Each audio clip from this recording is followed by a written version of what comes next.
Good morning, everyone, and welcome to our second webinar of the school year. We're focused here on early post-secondary opportunities in Kentucky.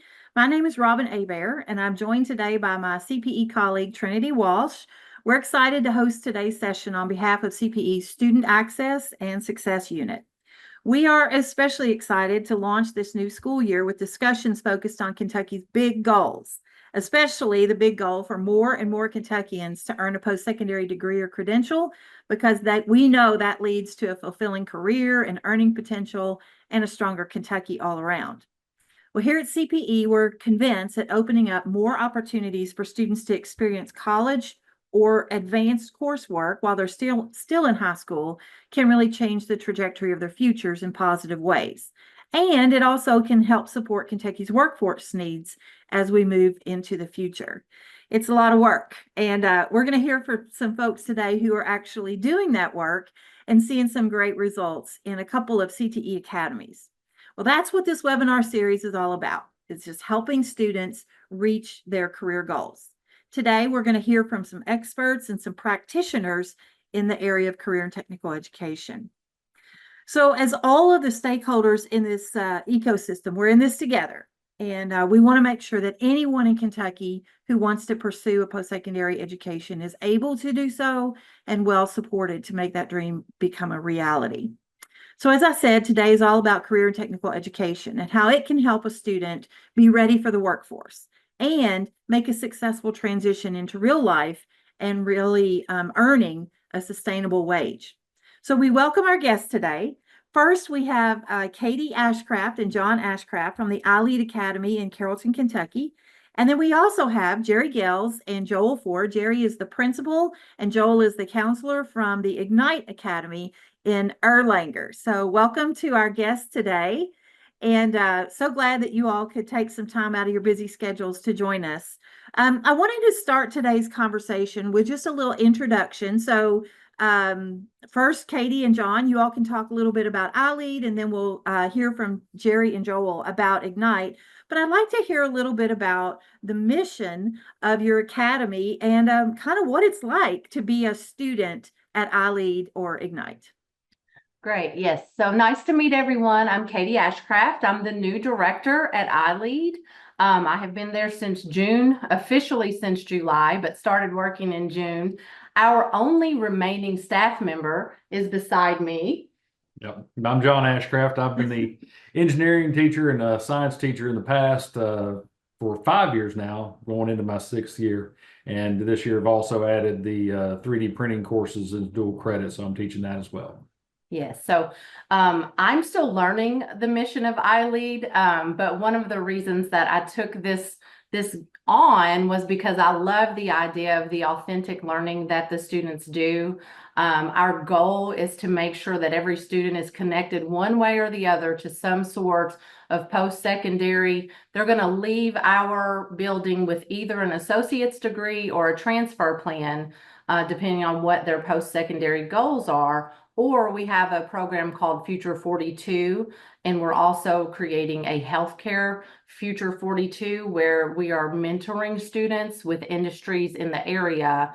And after the mentorship, there's a pathway for employment after that. So it is a different learning environment at iLead. We have 138 students.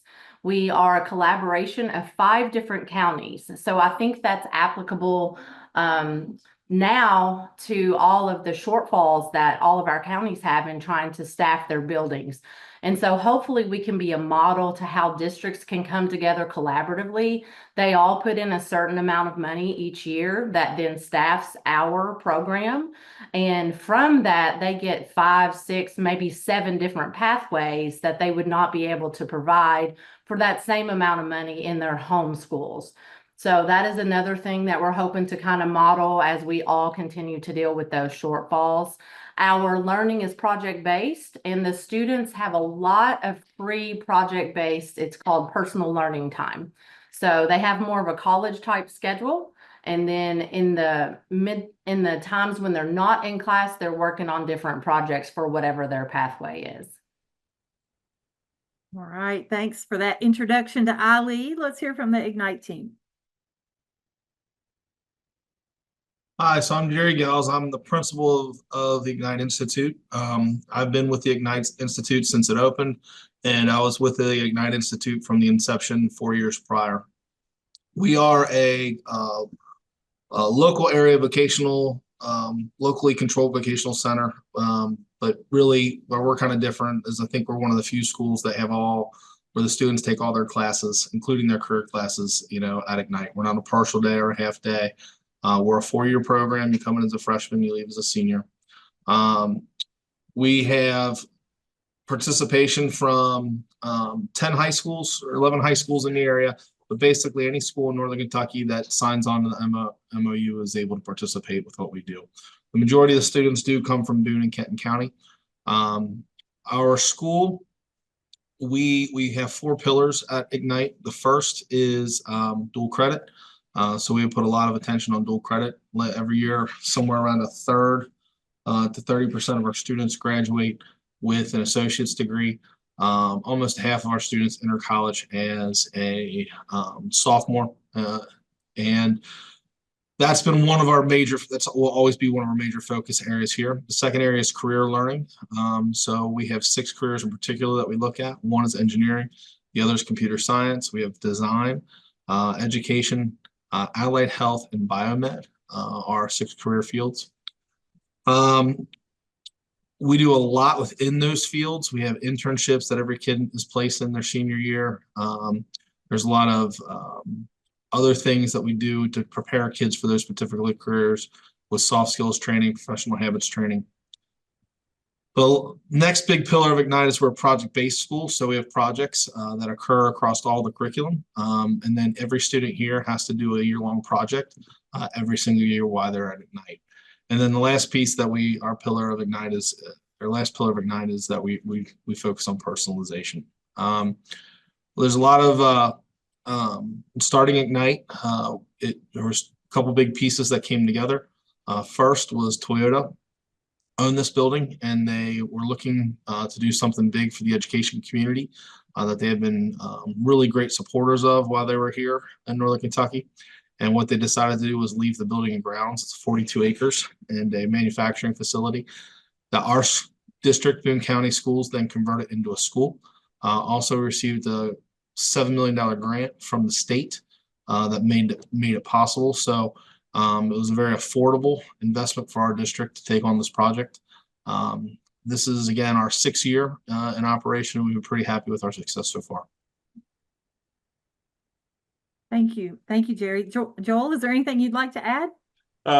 Just that we're at about 1,000 students, 9 through 12, like Mr. Gales said. So a lot of kids in our building, but they all have sort of personalized opportunities for where they want to be after they leave Ignite. So yeah. Yeah. I want to follow up on both of your introductions about some of the things you said about what students actually do and some of the opportunities they have. You both talked about how things are very personalized for the students, and there are specific career pathways that you offer that, individual districts might not be able to offer on their own. So I really want to hear a little bit more about, like, if I'm a student at iLead or Ignite, what does my day look like? What does that personalization really look like in practical terms? I'll start. So at Ignite, when you come to school here, Monday, Wednesday, and Friday, those are curriculum days. Those are days where you get like new curriculum, and it looks a little bit more traditional, right? It's not always teacher centered, but it looks like a traditional classroom like you might see in other places. And then on Tuesdays and Thursdays, we refer to those as production days. Those are days where students basically have it's guided by the teachers, but most of the day to work on their projects or to get remediation or something else that they might need. Those are also days that we do additional dual credit work. So, we tried to model our school kind of off of college science majors, right? Where 3 days a week you have your classes, those other 2 days a week you have your labs, and that's basically what it feels like. And again, the flow of I think one of the things that's special about our school is that the way our colleges work, there's 6 core people that are on those teams: an English teacher, a math teacher, science teacher, social studies teacher, Spanish teacher, and a career teacher. And it's those teachers that kind of control the programming unique to their area, right? So it's almost like we have 6 schools within a school. Now there is cross connection so the students can meet other people, but over a course of 3 years, those 6 people are really going to be the ones that are guiding the majority of your curriculum and your day-to-day operation. Right. John, you might be uniquely qualified to answer this question about what the student experience is really like. Let's hear from iLead.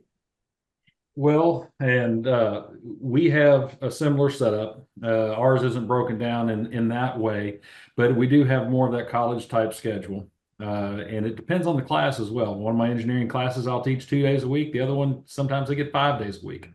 And then when they're outside of their class time, as Katie mentioned earlier, when they don't have a class scheduled, they're typically grouped with those kids that they are working with in their classes to be able to do their projects, to work on their classroom projects, or to work on their extracurricular projects through TSA or HOSA or one of those other organizations that we participate in.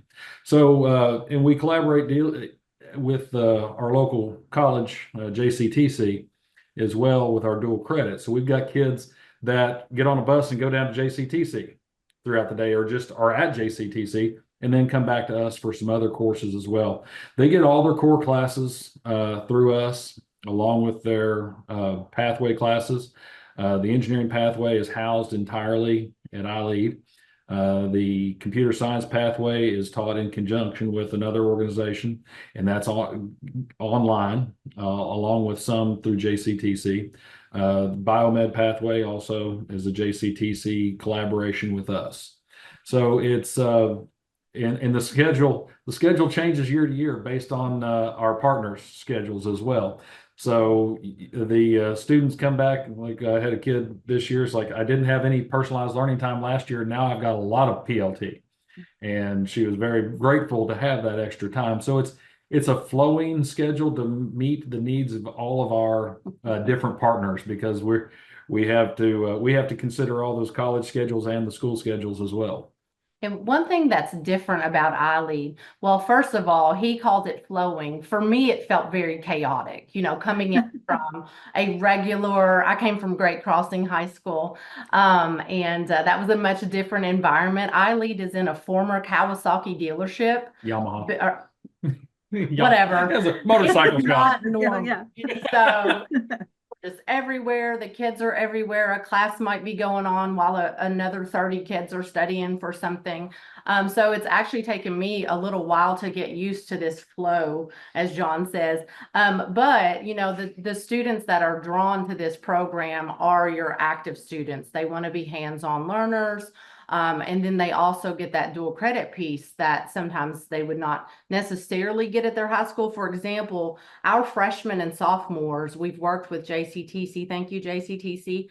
And they allow some of our freshmen and sophomores into classes that they would usually not be allowed to take at that level. And we also collaborate with our ATC. And for example, our nursing students start with our ATC their freshman year instead of their junior year. So just like at night, most of our students will graduate as somewhere around that sophomore level in college if they're not going straight to work. And then the day-to-day really is just very unique. A lot of buses in and out, a lot of kids in and out, kids outside working on things, and kids inside just doing all sorts of things. Okay. Well, that gives us kind of a picture of how different it is and unique to be in the Institute or the Academy. I wanted to hear a little bit more. You all kind of teed up the next question about these partnerships and how important those are, how they can, impact your schedule and all those kinds of things. Katie, I heard you mention Future 42, and then Joel and Jerry, I heard you talk about this internship program that every student at Ignite would have. And so I think this connection to the workforce is one of those very unique pieces of both of your schools. And so I'd like to hear a little bit more about what that looks like for a student. Like, what sort of workforce experiences are they able to get? And then how do you work with these businesses and industries in order to make this whole thing, work? So from iLead perspective, we work constantly with our ATC and JCTC to collaborate with all of the industry partners around. The first collaboration is called Future 42, and I'll let John speak a little bit more to that because he's been there since the inception. And that's a more advanced manufacturing, engineering, those sorts of connections with our business partners. And then we just now, right before fall break, we had the soft launch of a similar program that's going to be a healthcare partnership, connecting our biomed kids, our nursing kids, and anyone interested in like physical therapy, pharmacy, things like that, with two of the hospitals and also the nursing center and the healthcare, the triad, the health department. And they're going to be, they met those people and then they applied to have an actual mentor position with a specific mentor. They will visit them 2 to 3 times. And then at the end of that experience, they will go through the onboarding type process with their HR people. And hopefully that will then lead to those long-term connections for employment. And then I'll let John speak to our Future 42. In a rural setting, it's not common to be able to have a lot of industry partners, but in Carrollton, we are blessed to be over there close to Highway 42, where we have LGEKU, Nucor, North American Stainless, Dow Corning, and PMC Petrochemical. And we have those opportunities to partner with those companies. And our students in their freshman, sophomore year will start going to take tours and see these different locations. And at a certain point during the year, then they sign up for mentorship at those different places. If they're an engineering student, they might sign up with the engineering department at KU. Or if they're, if they're in the more hands-on, the APT, the automated, what is the APT? Anyway, yeah, the automated stuff for manufacturing. I'm blanking on that acronym at the moment. Anyway, they sign up to be with those folks and actually shadow and follow them around at different points throughout the year. And then during their senior year, they can apply for the Future 42 scholarship. And what that allows them to do is to become part of one of those companies as an intern upon graduation. And they get a paid position and they get further education that is paid for at JCTC by those Future 42 partners. So it gets them directly into a good paying job that they've used their pathway to attain and continue their education with zero debt. Wow, that's amazing. We had a unique situation that I think is developing into a more long-term agreement with P&G. We had a student we had 2 students that did internships with them this summer. One of them was only a freshman, so she's a sophomore this year. And in her PLT time, she's logging into P&G and she's working remotely while she's also at school with us. And so they're working a little bit more collaboration there, we think, with those, our computer science pathway students. So just trying, to think outside the box on authentic experiences for kids. Well, with the workforce needs that we have, I'm sure that these industries are equally appreciative of the opportunity to have these workers that they're sort of training before they have the opportunity to hire them. Okay. I think our biggest obstacle, and it's probably the same for Ignite, is age. A lot of times they want someone over 16 or someone over 18. So that's something that I'm learning, how to address that and still find opportunities for kids. Yeah. Okay, Joel and Jerry, tell a little bit more about the internship program at Ignite. So the internship program at Ignite is pretty robust. We have anywhere from 220 kids to 300 kids each year doing internships across Northern Kentucky. It is a challenge because not only, do you have age and other kinds of issues, is you're dealing with different job sectors, and each of those job sectors are unique in the kinds of workspaces that they have. For example, COVID, you see across the nation where now there's this work from home piece, right? And so we had to really do a lot of adjustments and make sure those kinds of things were okay when it came to our IT and our computer science places and some of our design places where that kind of work is acceptable. The other place where we have issues with is transportation, obviously, when you're trying to get 300 kids out, but we're lucky enough to be, our school's in the middle of an industrial park. So we do have opportunities both on campus and just within, 50 feet to, a mile, what kids can walk back and forth from. But basically, our kids are senior year, they do a half-day internship. And those internships can be paid or they can be unpaid. If they're paid, they're called a co-op. If they're unpaid, like the majority of them are, it's an internship. They do them across all the sectors that I talked about before, education, computer science, design, engineering. What's kind of been neat has been Kenton County really has been an exceptional, Kenton County Schools have been an exceptional intern partner, because they'll take our kids and give them a salary, and they have them work as nurses aides, they have them work as teacher aides, they have them work in the IT departments, they have them work in marketing. So it's been really kind of cool to see like a large district, which is a large employer, that these kids go out and they do some of that kind of work for. But we have tons of partners. I think we have 100, this year we have 188 partners. And so what's key for us, we have to have someone that can manage all that. And I'm lucky to have we had an incredible person really build the program by the name of Chris Bryson. And we have Jenny Smith, who is doing just a tremendous job. She's new to the position this year, and she has picked up and just really ran with things and done a great job. We have 100% placement right now. But when the kids go to each one of them, we ask them for 2.5 hours of work. One of the things that each kid has to do is figure out a problem within the organization that they're given, and they have to solve that by the end of the year, have a presentation on ways to solve that. But then other than that, it's just really getting in the routine of the business and understand what the workplace is like. And I was going to add too, just a couple of numbers. I think a couple of other ways we can have even the younger students connected. One is through, and I think Mr. Gales mentioned it earlier, the completion of year-long projects in their field of studies. So I looked up the number, we had 186 outside industry professionals who came in last year and helped judge those year-long projects. Wow. So that's one way that the younger kids can start those connections. And then the other is just with industry certifications. So last year's number, we had 760 students that earned at least one industry certification. So trying to prep them early so that when they hit that senior year, they've got some of the skills that they need to get started with that internship. All right. Thank you for that. Joel, you mentioned industry certification, and several of you have talked about dual credit as you've been discussing the different programs. And I was really interested to hear that that you have like specific plans for these students.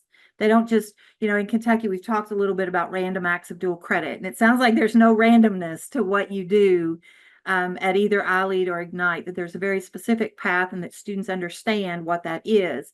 So I'd like to hear a little bit more about the role that dual credit plays in the curriculum and the pathway that these students are on, and how you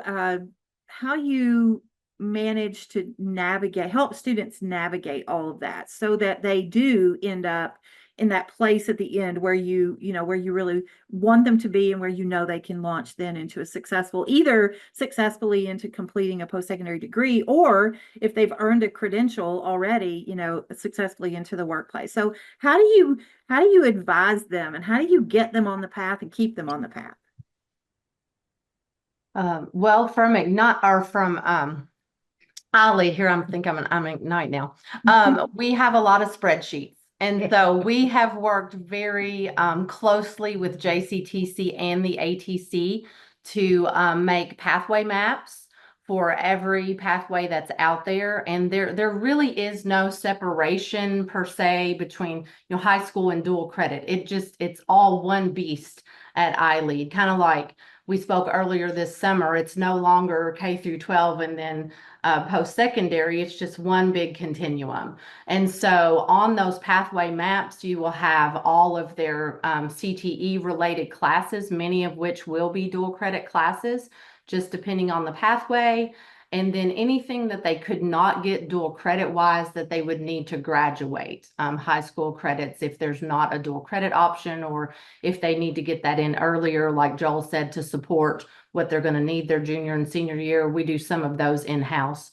We have one math teacher, an English teacher that's part-time, and a chemistry teacher that's part-time. But ours, for the most part, is fully integrated with JCTC and with the ATC.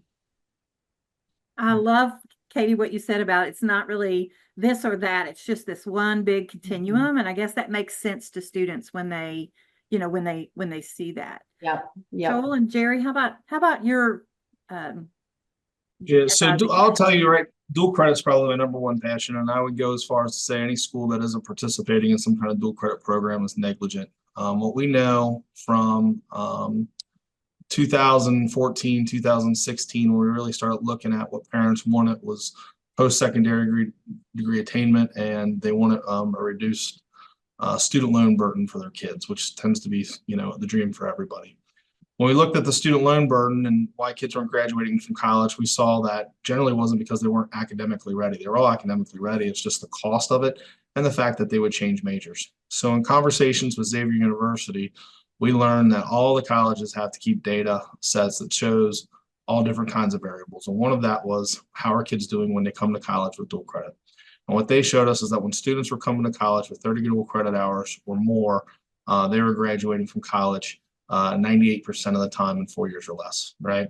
And at that time, the graduation rate in Kentucky was the highest school was UK, and that was at 57%. All the rest of the colleges had 6-year graduation rates that were below 50% and 4-year graduation rates that were in the 30s to teens.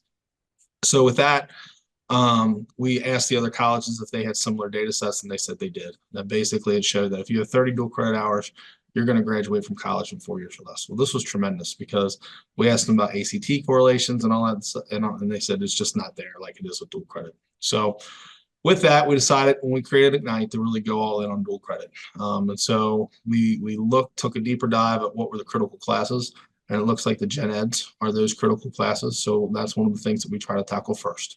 So we look at English 101, English 102, speech and communications, your social sciences, and math, your arts and humanities. If you look at any gen ed schools, we looked at NKU and gateways, and those are the ones that we tackled.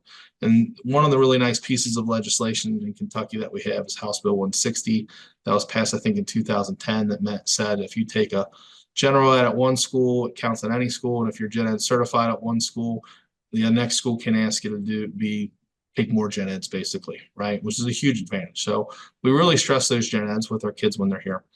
Then what we try to do, it was actually interesting when we had our first dual credit program called Early College in the district. It was students that pointed out to us that if they took a few extra classes in the time that they were in our early college program, they could get their associate's degree.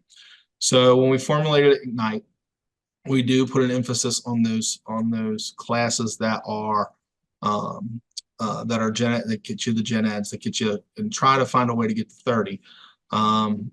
But all of our kids have a pathway to an associate's degree. It's lined out in their course curriculum guide when they first come here. And so some majors, it's easier than others. Like our education students, they can get 90 dual credit hours while they're here at Ignite. But every kid from every college has a pathway that they can get 60 hours while they're here. Wow, Jerry, I need to record and publish what you just said about dual credit. It's the thing that we've been saying about it, and the data analysis that CPE has done on dual credit across our state is very in line with what you just said. Even fewer than 30 hours, it makes a huge difference in whether students complete a degree. 18 hours showed back then, I think 18 hours of gen ed credit showed that kids were graduating. It was like 80% of the time in 4 years or less. So any dual credit you can get is beneficial. Yeah. I really like how you have this vision of long term. It's not just, okay, let's get them through our school, or let's get them, this is check our own boxes, but long term, what is best for these students, not to have a huge post-secondary debt, and also to be on track to get where they want to go in a certain amount of time, successfully complete that. Thank you. Joel, did you want to add anything? No, honestly, I think you know, Jerry's explained it well. I would just, for the schools who aren't like iLead and for Ignite, even if a student takes, you know, a CTE based dual credit course, if they're interested in a particular career, just to get a taste of what that's like, I think that's huge too. So whether you're 2-year, 4-year technical school, any type of dual credit is going to be beneficial, because it's going to give the kids that first experience. And a lot of times, if they can be successful in that first experience, it carries forth, you know. Yeah. Yeah, and I love hearing about how the business partnerships can sometimes even continue to fund that education once the students graduate. That's really amazing. All right, we've got just a couple of minutes left for our conversation. I still have a lot of questions on my list, but I did want to tackle very specifically a couple more. And I think, Jerry, you could really speak to this because you've been at Ignite since it was formed, but anybody is welcome to add to this conversation. But I'm curious, I know a lot of people who are listening might say, well, this is really great, but we don't have this in our area. We don't have an Ignite, and we don't have an iLead where we live. But I think John has said, even in a rural community, it's possible. And obviously lots of support for Ignite from the robust economy and, industrial area there in Erlanger. But I'm curious, what advice would you give to a district or a group of districts who might be interested in creating this type of academy or institute in their area? How would they get started with something like this? I think what you have to do is first say what you're trying to do, right? I mean, for us, there was two big things that were very clear. One, from our community conversations, like I said before, was get kids, the currency for which most of them will be employed will still be a college degree, right? So find a path, find those things that lead to there, which again was dual credit. And then for us, and then the second thing is career training. Now, assuming that those are your two goals, right, that you want to do, I believe that you could do what we're doing about anywhere with the correct commitment from leadership in your district, because you really just need traditional teachers, doing a lot of things, and there's ways to certify for these career classes that we didn't have before, right? Project Lead the Way is a great program, and that can really, the engineering pathway in particular is a big deal.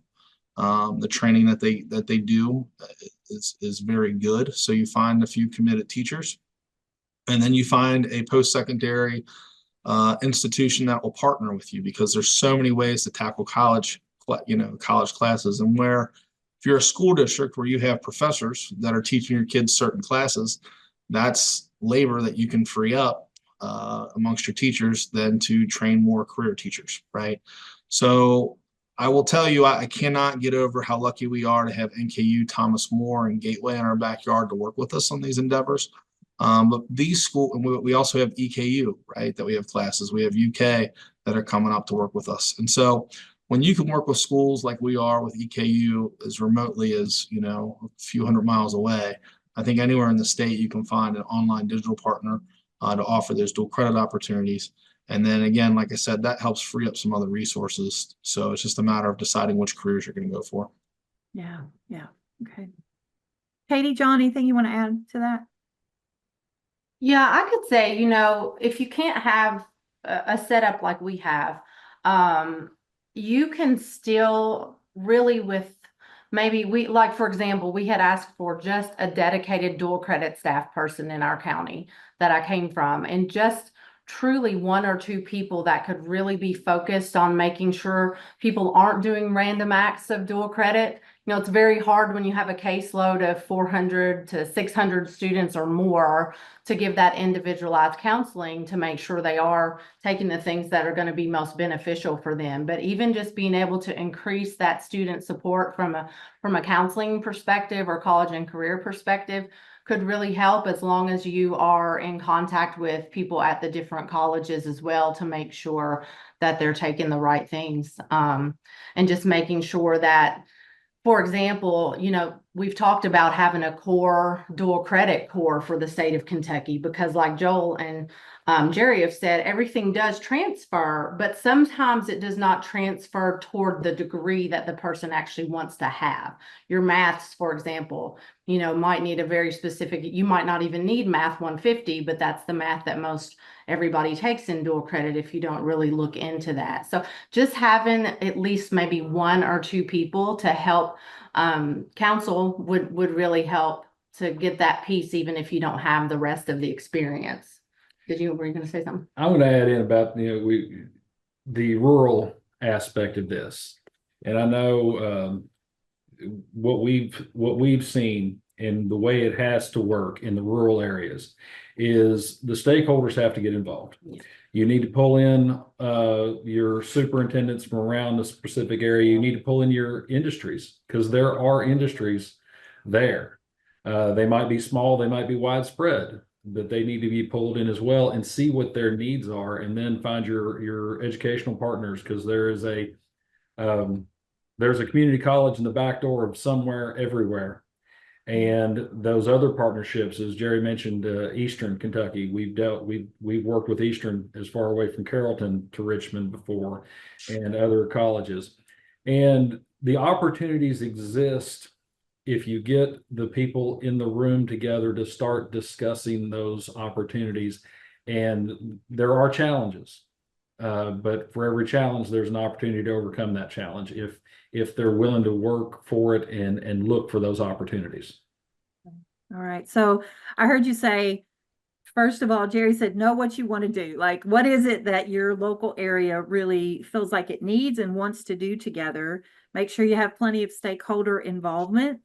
Make sure everybody's moving in the right direction. Think about who could benefit in the workforce community, those kinds of things. Great advice. All right, we're going to wind down our conversation, then we're going to turn things over to Trinity to just talk a little bit about data related to all the things we've been talking about today.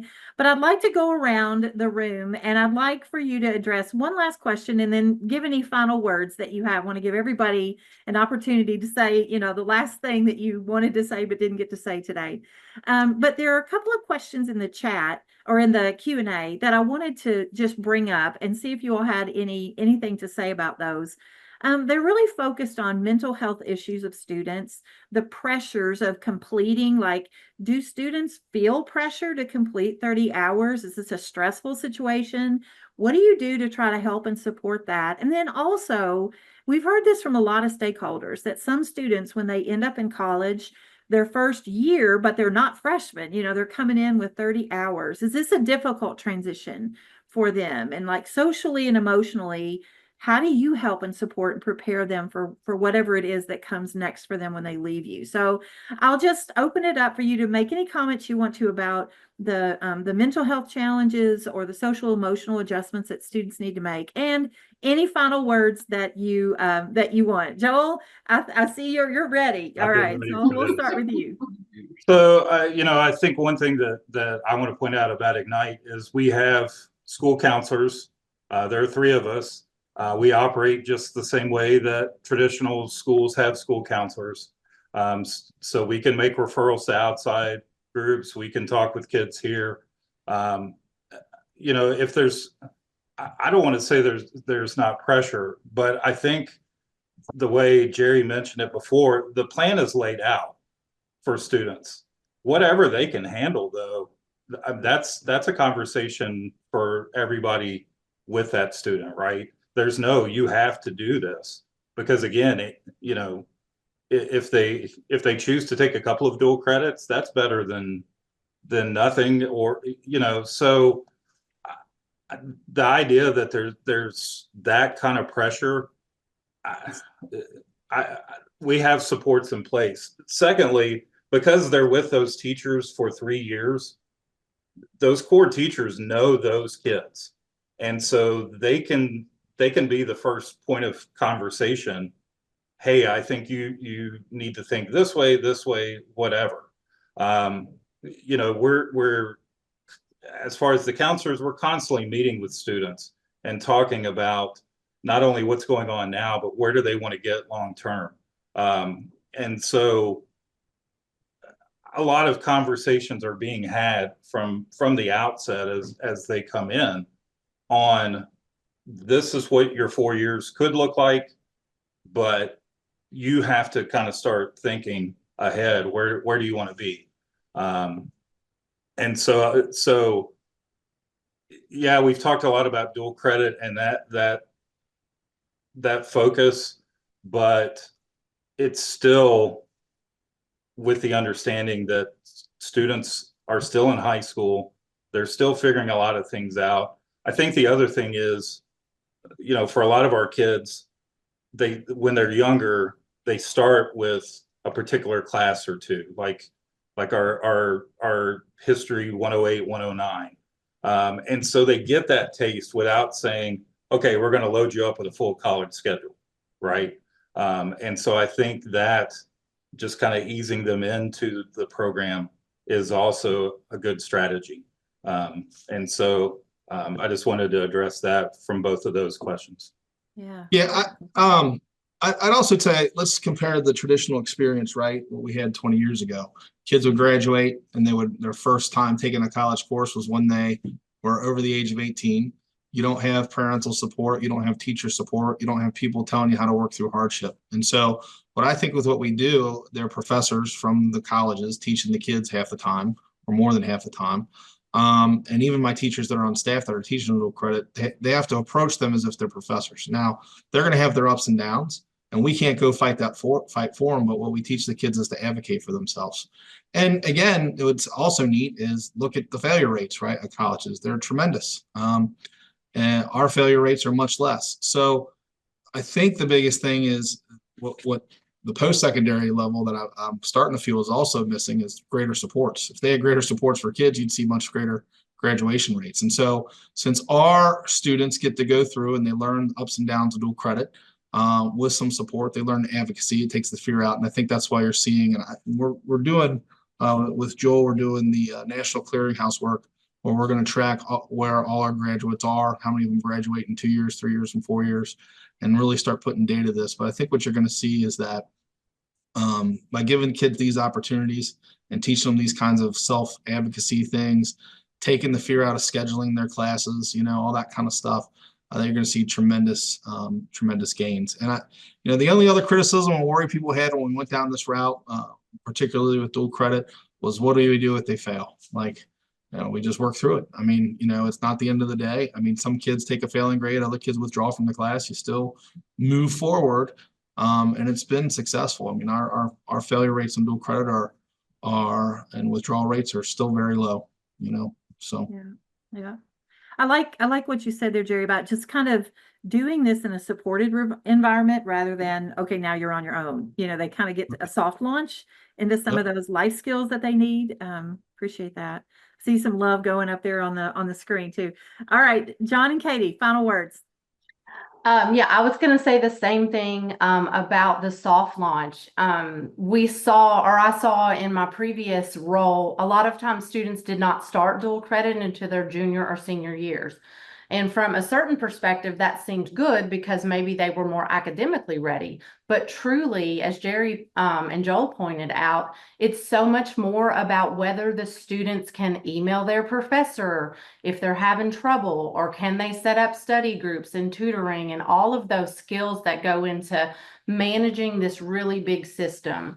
So starting those supports as early as possible and kind of scaffolding that really does seem to help. Ours is a very organic process where I actually struggle for my freshman and sophomore parents to understand their students are taking dual credit, and then they get a bill and they're like, what? We've been saying this the whole time. But so just making it a system in which they just start with something like a BAS 120 or CIT 105, maybe a science that's not so hard, things like that, so they can get those skills. We call it the most qualified applicant where we're at, and we just focus on that. It is a family, they call us school mom and school dad, and then we have some aunts around, because there's only really 5 of us that staff the whole place. And so all of us are constantly just helping the kids, try to focus, try not to stress out. Here's a plan of action that we're going to take, so that they can be successful. And then with those relationships, because everything that we do is built around relationships, and the appropriate relationship with professors and with us as our staff, and knowing the kids. And when you know the kids, they come to you with their problems, they come to you with their school problems, and we don't give them easy outs. We teach them how to work through that to get the resolution that they need. Instead of saying, okay, I'll take care of that and I'll email your professor for you. No, you email your professor. Hey, why don't you type that email and let me read it before you send it, kind of situation, and help them just to learn how to navigate that more adult world that they've never been exposed to. So providing those little supports on just how to be in this world is very helpful to those kids, and overcoming those issues that they might have with stress. And kids have anxiety about phone calls. They have anxiety about talking on email.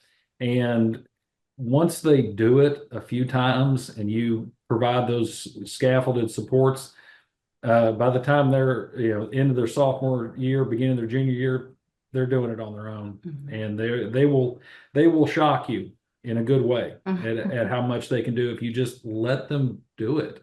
Yeah, let them be uncomfortable for a while. Mm-hmm. And I do have to say one more thing. I see you, Becca Martin, and I miss you. There's some more love. Well, we're going to have to wind our conversation down now and hand things over to Trinity here in just a second. But I just cannot thank you all enough for the wonderful conversation. I've learned so much. And John, when I heard you talking about having that scaffolded support, I've been at this a long time, and sometimes I still need scaffolded support. And so to hear you say that about students, doing something you've never done before is always scary. It doesn't really matter how old you are, and having somebody there who can help and guide you and give you a little bit of cheerleading in the background is always helpful. So thank you for that, and that idea of just the personalized support that students get in this environment. I did see one other question that said, will the recording be sent to participants? And yeah, the link to the recording will be provided as soon as it finishes processing this afternoon. Just watch for an email from Trinity. She'll send that out. And I hope that we can share contact information for our panelists today, which is really, really appreciative. I want to just give one final plug before I hand things over to Trinity, and say that Joel is the host of a podcast called Get Schooled. And I will give you the link to that at the very end of today's webinar after our data moment. But thank you all again for being here today. And Trinity will hand things to you now.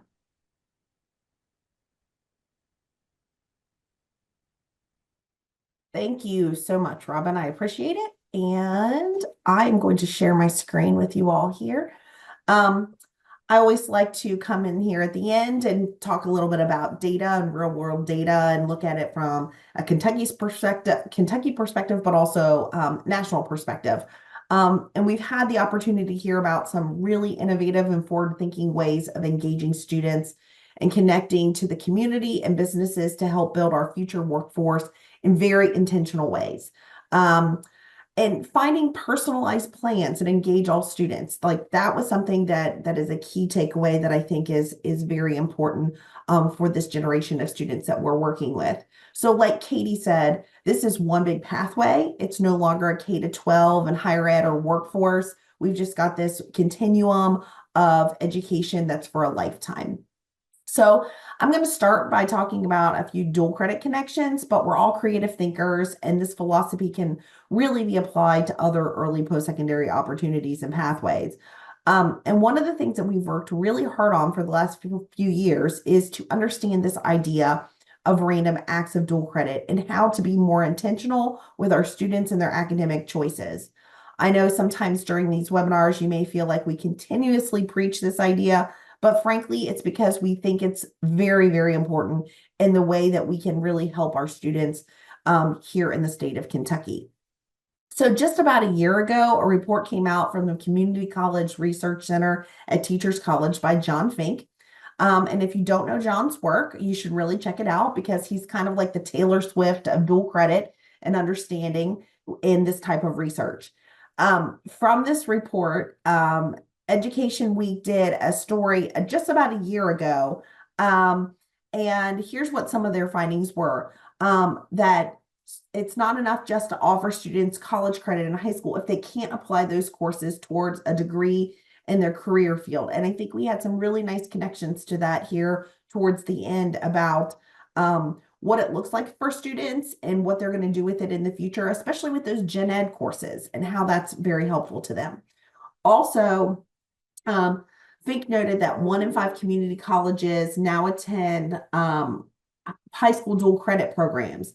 And this is what colleges are realizing, especially colleges like KCTCS, and I'm going to show you some data on that, that this is what they have to do to increase college access in their communities, but also a way to build a pipeline of future students who are already successful.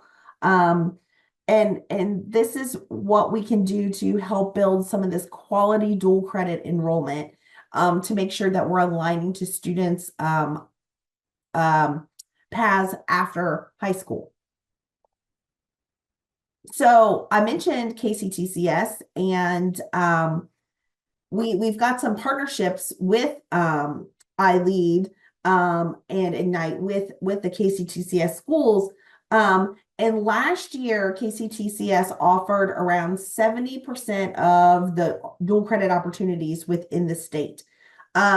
So you can see that students are earning thousands of credits and saving millions of dollars, reducing that student loan burden that Jerry mentioned was really important to our students and families. Also, as a part of the CCRC research last year, they had this idea of deep practices for engaging students to align not only their dual credit courses, but also their future career aspirations. So we've mentioned this philosophy before, and we're going to keep coming back to it because I really believe in it as well as a practitioner, that this is a way that we can get our students to be very successful in what they want to do in the future. This idea of deep programming starts as early as middle school with career exploration courses, which hopefully lead to more intentional career courses that will transfer to college or high demand career information. So iLead and Ignite have really leaned into this idea of deep practices, whether they know it or not, which is giving students a more robust learning and life experience.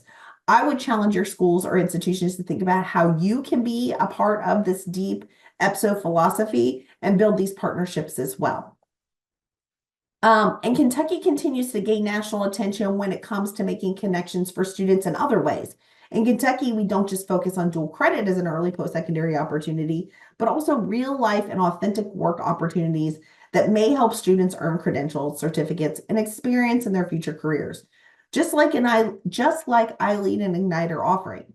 The Urban Institute in Washington, D.C. highlighted Kentucky's track program in 2023, and they stated that funds that the track program is really a marriage of dual credit with work-based learning, culminating with a high school diploma, an associate's degree, and industry certification in one of the 10 healthcare occupations. So they were looking at this from a healthcare perspective, but they were looking at it as well as from the perspective of how are we engaging students in a more intentional way and making sure that they are getting what they need before they graduate from high school to help them really have a good trajectory on their future paths.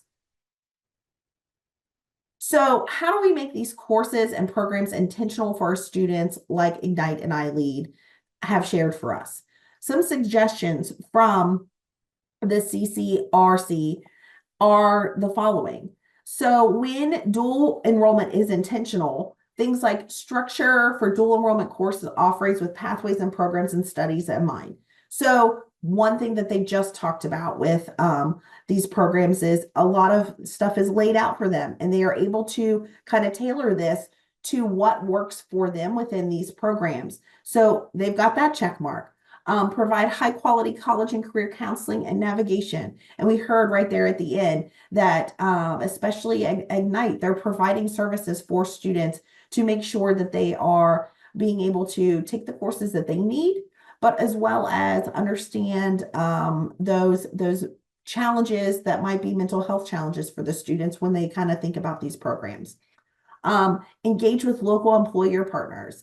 And even though iLead and Ignite are built on this type of model, I think it's really important to note that there are lots of high schools around the state that also have local employer partnerships that are building programs like this. So again, you don't have to have a school that's just focused on this to be able to do some of this programming. Allow learners to responsibly explore college and career opportunities. And again, right here at the very end, we talked about what that looks like. Some of those real world experiences and being able to connect with professors and do things in a little bit more of an adult way and having that safety net before they go off to college. And then providing opportunities for learners equitably. So, you know, these programs also have the opportunity to expand these types of programs for all students. With Ignite, it's students from several different cities and counties that are able to attend there, as well as iLead, same thing. So it's those partnerships where you're bringing in all of the students in a large regional area so that they all have these opportunities, even if they're not available at their home schools. So I think this is a really great model, but I think that there are ways that our homeschool districts can do these types of things if those types of schools are not available to you. So I hope that this webinar sparks some ideas on how you can make your programs more intentional for your students. And like John said, the opportunities exist and there may be challenges, but it can be done. So I'll share all of these resources and the articles that I've cited, along with a replay of this webinar on our professional development page on the episode toolkit, but I will also send a follow-up email as well. So I'm going to stop my share and I'm going to throw it back to Robin. All right. Thank you so much, Trinity. And just want to wind down our conversation today by reminding you that our next webinar will be on November 12th at the same time at 10 o'clock. And it will be all about advanced placement. We're going to hear from some practitioners at Henry Clay High School in Fayette County and how they've worked to make AP coursework more accessible to more students with their what they call EAP, their Equity and AP program. So we look forward to seeing you all then.